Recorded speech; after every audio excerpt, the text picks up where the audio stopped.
Samajwadi party प्रमुख Akhilesh Yadav Kannauj Lok Sabha seat से चुनाव मैदान में उतर सकते हैं। खबर है कि जल्द ही वो कन्नौज सीट से नामांकन भी भर सकते हैं। जिस तरह से अखिलेश मेरठ से मैनपुरी तक लगातार जनसभाएं कर रहे हैं, उसे देखकर लगता है कि सपा इस बार सत्ता पक्ष को तगड़ा मुकाबला देने का मन बना चुकी है। मगर पार्टी का मुखिया किस सीट से चुनाव लड़ेगा, इसे लेकर असमंजस ही बना रहा। लेकिन अब सोशल मीडिया पर कन्नौज क्रांति की बात कहकर अखिलेश यादव ने कुछ हद तक तस्वीर साफ कर दी है। लोकसभा चुनाव 2024 का बिगुल बजने के बाद से देश भर की निगाहें इत्र नगरी कन्नौज सीट पर टिकी हुई हैं। सपा ने पहले यहां से तेज प्रताप को टिकट दिया था, लेकिन पार्टी ने अपना मन बदलकर अखिलेश को अब उम्मीदवार बनाया है और अखिलेश कन्नौज सीट को लेकर कोई बड़ा कदम उठा सकते हैं, उसकी एक झलक उन्होंने दे ही दी है। अखिलेश लिखते हैं, सुगंध की नगरी सकारात्मक राजनीति के जवाब के रूप में नकारात्मक राजनीति करने वाली भाजपा को जिस तरह की पराजय की ओर ले जा रही है, इतिहास में उसे कन्नौज क्रांति के नाम से जाना जाएगा। जनतंत्र में जनता की मांग ही सर्वोपरि होती है। कन्नौज के हर गांव गली गलियारे से जो आवाज उठ रही है, साथ ही जो सपा और इंडिया गठबंधन के स्थानीय नेताओं कार्यकर्ताओं की भी पुरजोर मांग है, वो सराखों पर कन्नौज क्रांति होकर रहेगी।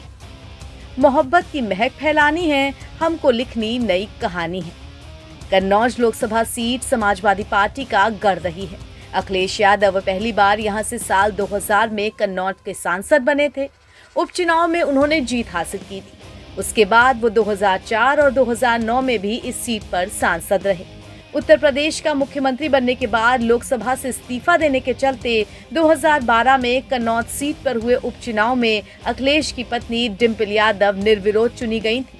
2014 के आम चुनाव में भी डिंपल ने इसी सीट पर जीत दर्ज की थी।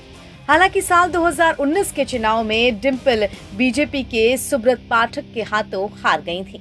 अखिलेश यादव वर्तमान में करहल विधानसभा सीट से विधायक हैं और उत्तर प्रदेश विधानसभा में नेता विपक्ष हैं। वो 2022 में हुए विधानसभा चुनाव में करहल सीट से पहली बार विधायक बने थे। वैसे इस बार समाजवादी पार्टी भले ही कंफ्यूजन से इनकार करे, लेकिन अखिलेश की पार्टी का बार बार उम्मीदवार बदलने में सबको पीछे छोड़ देना कुछ और ही इशारा कर रहा है।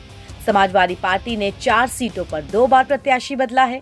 इसमें गौतम बुद्ध नगर, मिश्रिक, मेरठ और बदायूं शामिल हैं।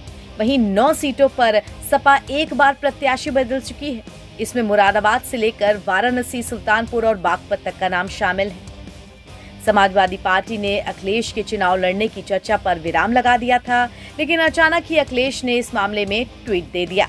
खैर, अखिलेश 3 बार कन्नौज सीट से सांसद रह चुके हैं, जबकि 1 बार आजमगढ़ से चुने जा चुके हैं। कन्नौज सीट से अखिलेश सपा के लिए जीत की गारंटी भी रहे हैं। बता दें कि कन्नौज में लोकसभा चुनाव चौथे चरण के तहत आगामी 13 मई को होना है। इस सीट के लिए नामांकन 25 अप्रैल से शुरू होंगे। NBT ऑनलाइन की रिपोर्ट।